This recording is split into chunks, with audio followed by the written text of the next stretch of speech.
A man got shot 5 days after missing a shot on a football field. Another player won a World Cup for a country that wasn't even his own, 4 years after his own country turned on him. And one of the most famous goals in history was confirmed by a man who couldn't speak English, in a language nobody else on the pitch understood. These aren't rumors. These are real facts sitting quietly behind the biggest tournament on the planet, and almost nobody talks about them the way they should. The World Cup gets called the beautiful game for a reason. Every 4 years, the whole world stops. Streets go empty. Offices shut down early. People who don't even like football suddenly care about football. But behind that beauty, there's a history soaked in threats, politics, blood, and decisions made in rooms that had nothing to do with the actual game. Today, we're going through the real story behind the most controversial moments in World Cup history. Not the surface version, the version most channels skip because it takes actual digging to find. And I'll tell you right now, the last story on this list is the one that shows you what football can actually cost a person. Not metaphorically, literally. So keep watching because that one hits different once you've heard everything that came before it. Let's start with the very beginning. The first World Cup ever played, 1930. You'd think the very first tournament would be calm, simple, nothing to argue about yet. Wrong. Just 3 days into the competition, a match between Argentina and France got stopped by mistake. The referee blew the final whistle 6 minutes early. Both teams were furious. Both threatened to pull out of the entire tournament over a mistake that lasted less than 10 minutes. That's how fast controversy found its way into football. 3 days, that's all it took. And that same tournament gave us one of the strangest stories most fans have never even heard. Before the final between Argentina and Uruguay, an Argentine player named Luis Monti received anonymous death threats. Not vague warnings, direct threats against him and his family if Argentina won the match. Monti played that final looking like a shadow of himself. Argentina lost 4-2. People whispered for years about whether the threats got to him. But here's the part almost nobody knows. 4 years later, Monti won the World Cup. Not with Argentina, with Italy. He's the only player in history to play in World Cup finals for 2 completely different countries. One country threatened him into a bad performance. Another country gave him a medal. Now jump forward to 1954, because this next one sounds made up, but it isn't. Spain and Turkey finished their qualifying matches dead even. No tiebreaker on the field could separate them. So FIFA did something that sounds almost like a joke today. They had a blindfolded child draw lots to decide which country would go to the World Cup. Not a coin flip judged by officials. A blindfolded kid pulling a piece of paper out of a bowl. Turkey's name came out. Spain stayed home. An entire nation's World Cup dream decided by a child who couldn't even see what they were picking. Let's talk about 1962, because this one gets physical fast. Chile against Italy, a match now known as the Battle of Santiago. This wasn't just a rough game, it was chaos. Fouls flying from both sides, players throwing punches, 2 players sent off, and at one point actual police officers had to walk onto the field. One Italian player, Giorgio Farini, got shown a red card and simply refused to leave. He stood there. Officials couldn't move him. Police had to physically escort him off the pitch while he was still arguing.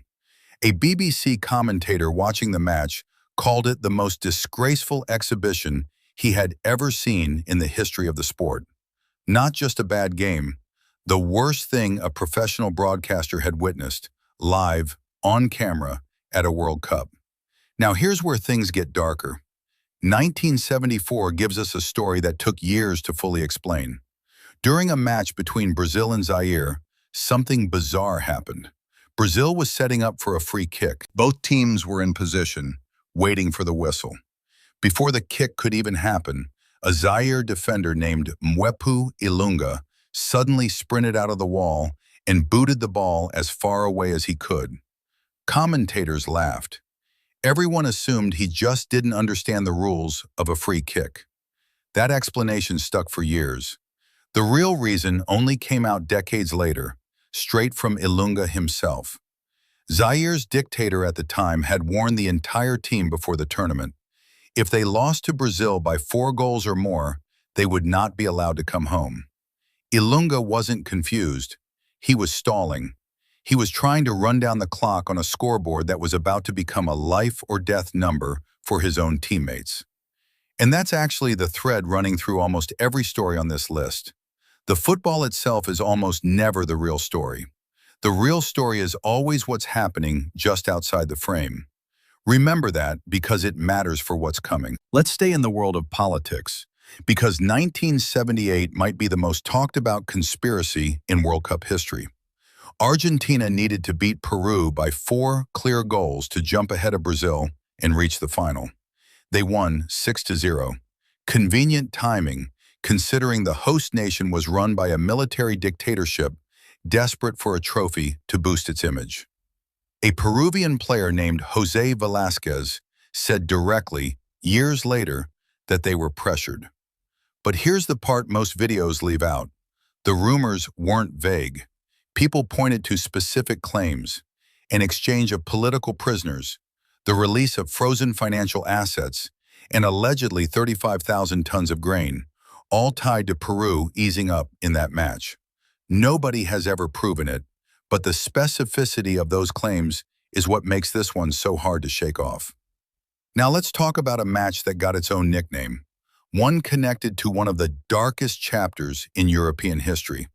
1982, West Germany against Austria. Both teams knew the math. If West Germany won by 1 or 2 goals, both teams would move on to the next round, at the expense of Algeria. West Germany scored early, and then both sides basically stopped trying. The ball got passed around with no real intent to attack for the rest of the match. Spanish newspapers were furious, and they gave the game a brutal nickname, El Anschluss, a direct reference to Nazi Germany's forced annexation of Austria before World War II.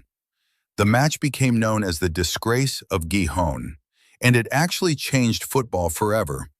FIFA rewrote the entire tournament format afterward, forcing the final games of every group to be played at the exact same time, so no team could ever again calculate a convenient result while watching another scoreboard.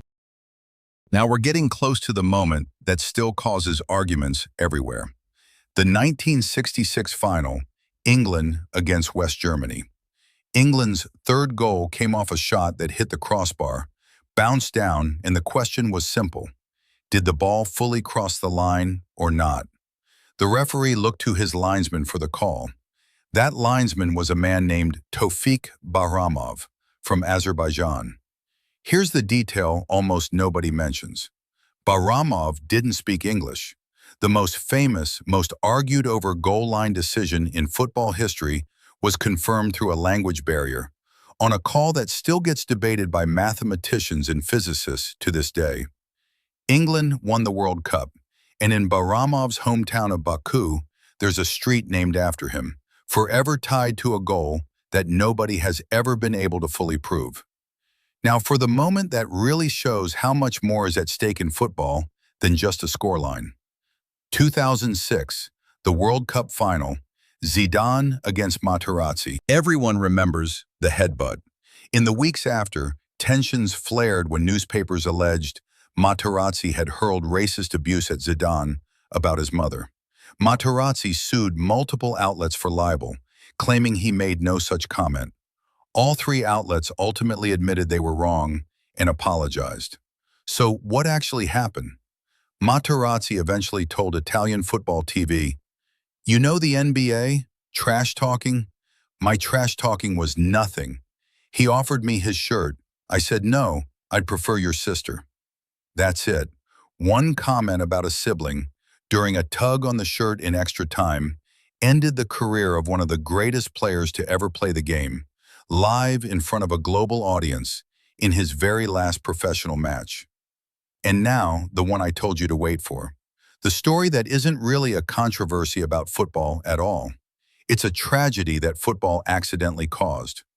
1994, Colombia against the United States. Going into the tournament, Colombia was a strong contender after going undefeated in qualifying matches and securing a stunning 5-0 win over Argentina.